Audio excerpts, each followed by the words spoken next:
Hi, boys and girls. Today we're going to read another story, and the title of the story is called Deserts. So, some of you have maybe had the opportunity to visit a desert to see what it's like. If not, we're going to read about them today. Our story today is called an informational text, and what that means is that it's nonfiction. Now, remember, when we're reading nonfiction, that means we are reading about true things. They're not made up. Um, they are things that are real, and we take as true. Our story here, it's going to give us facts about our topic, deserts. We're also going to look at photos with labels today, and we'll talk about what labels are. And then we're going to see ways that pictures and words help us understand the text. All right. Now, a couple of your power words that you're going to see throughout your story are dunes. And what dunes are, they're like hilly, they're like hills with sand in them. You'll see pictures of them. We have shrubs, which are like bushes. Spines. Now, we think of having a spine up our back, but spines here on a cactus are like the little prickles. They're the spikes. And then here we have rest. All right. So let's watch this video about water matters. This is going to give us some background information before we read, okay? Water is an important part of our lives. When there is a drought or lack of water, different things can happen. Farmers could lose their crops. Wild animals might not have enough food or drinking water. There could be more wildfires. Without enough water, animals and people can become unhealthy.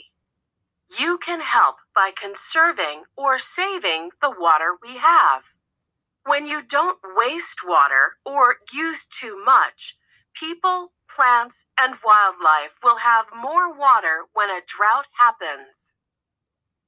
Okay, so within our video, it shared with us the importance of water and the dangers of whenever we don't have enough of it.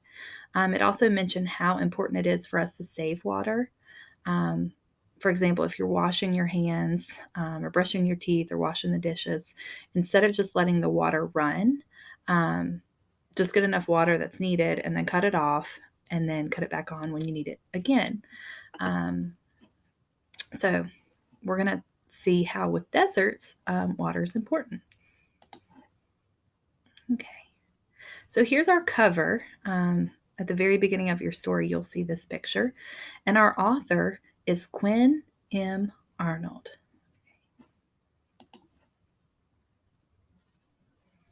It says, "Hello, desert. Hot deserts are dry. They do not get much rain." So here we can see all of the sand. It looks very dry, very hot. We saw our little lizard friend that can be found in deserts. And it says the biggest hot desert is the Sahara. The Sahara Desert is the biggest. And if you look really, really closely, you can see some camels, this little caravan of camels, with a person walking out in front. So people do travel the Sahara Desert, even with the harsh conditions it has. It says deserts may be rocky or sandy. Sometimes they have rocks and sand. So here's another type of desert. It looks a little different than the Sahara Desert picture we just saw. We see this desert has lots of rocks right there, but it also has a little bit of sand through here. And then, a snake. Deserts also have snakes. Sandy deserts may have tall dunes. Now remember, those dunes are those hills that are just sand. Snakes slide over the sand.